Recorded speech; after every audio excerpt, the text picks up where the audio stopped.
New York is holding presidential primaries seen as key for both Republican and Democratic frontrunners after their recent defeats.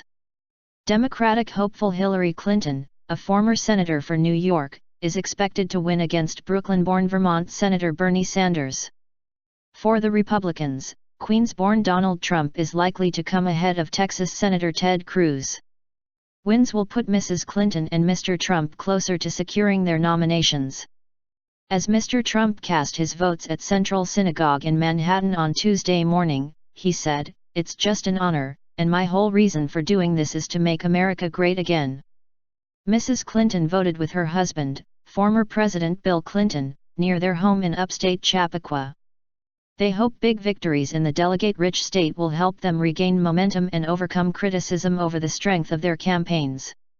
It has been a fierce campaign in the state, with the leading candidates using their local ties to attract voters.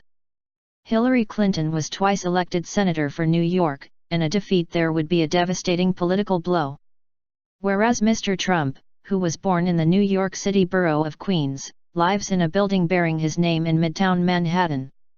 The primaries are the state's most decisive in decades in selecting the candidates, and polls will be open until 2100 hours, 1 o'clock GMT Wednesday.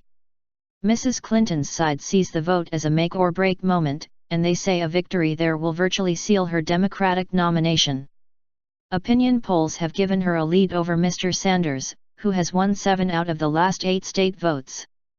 "We are not taking anything for granted," Mrs. Clinton said. "Tell your friends and your family, everyone, to please vote tomorrow Tuesday. Mr. Sanders hopes a victory in New York will keep his candidacy alive, as there are 291 delegates at stake. The Democratic campaign has turned increasingly negative, with both candidates trading barbs about their qualifications.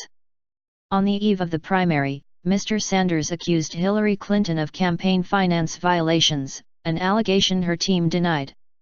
For Mr. Trump, a win in New York will reduce the chances of a contested nomination at the Republican Party convention in July. The big question is whether he will make a clean sweep of all 95 Republican delegates at stake in New York by earning the majority of votes.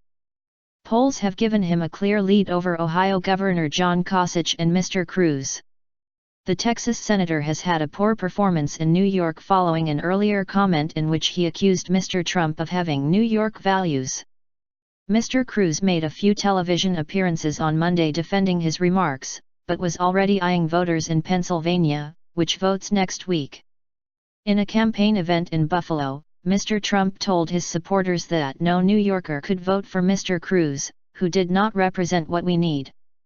But he made a slip of the tongue during a speech about the September 11, 2001 attacks, when he erroneously mentioned the name of a popular convenience store chain.